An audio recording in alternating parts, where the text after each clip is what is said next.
श्री नागेश्वर ज्योतिर्लिंग। भगवान शिव का यह प्रसिद्ध ज्योतिर्लिंग गुजरात प्रांत में द्वारकापुरी से लगभग 17 मील की दूरी पर स्थित है।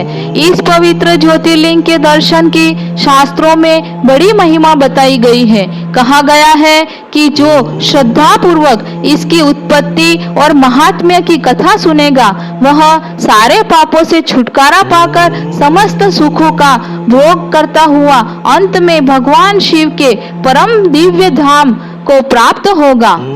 इस ज्योतिर्लिंग के संबंध में पुराणों में यह कथा वर्णित है। सुप्रिय नामक एक बड़ा धर्मात्मा और सदाचारी वैश्य था।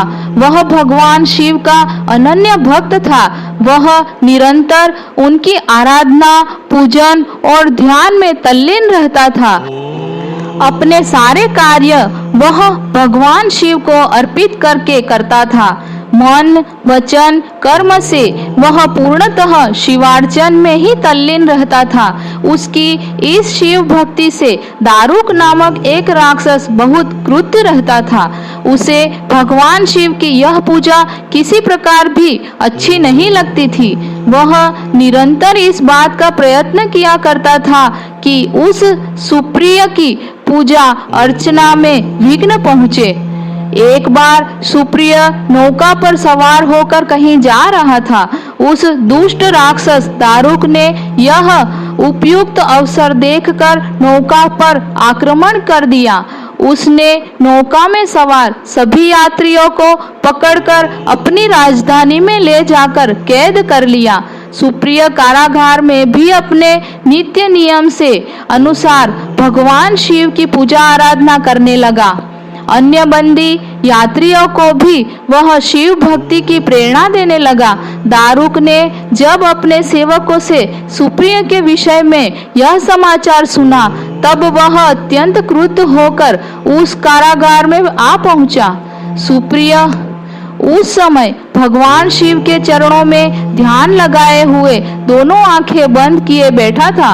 उस राक्षस ने उसकी यह मुद्रा देखकर अत्यंत भीषण स्वर में उसे डांटते हुए कहा, अरे दुष्ट वैश्य, तू आंखें बंद कर इस समय यहाँ कौन से उपद्रव और षड्यंत्र करने की बातें सोच रहा है। उसके यह कहने पर भी धर्मात्मा शिव भक्त सुप्रिय की समाधि भंग नहीं हुई।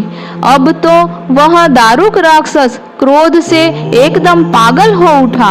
उसने तत्काल अपने अनुचरों को सुप्रिय तथा अन्य सभी बंदियों को मार डालने का आदेश दे दिया।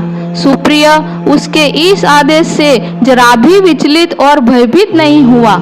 वह एकाग्र मन से अपनी और अन्य बंदियों की मुक्ति के लिए भगवान शिव से प्रार्थना करने लगा। उसे यह पूर्ण विश्वास था कि मेरे आराध्य भगवान शिव जी इस विपत्ति से मुझे अवश्य ही छुटकारा दिलाएंगे। उसकी प्रार्थना सुनकर भगवान शंकर जी तत्क्षण उस कारागार में एक ऊंचे स्थान में एक चमकते हुए सिंहासन पर स्थित होकर ज्योतिर्लिंग के रूप में प्रकट हो गए। उनके इस प्रकार सुप्रिय को दर्शन देकर उसे अपना पाशुपत अस्त्र भी प्रदान किया। इस अस्त्र से राक्षस दारुक तथा उसके सहायक का वध करके सुप्रिय शिव धाम को चला गया। भगवान शिव के आदेशानुसार ही इस ज्योतिर्लिंग का नाम नागेश्वर पड़ा। ओम नमः शिवाय।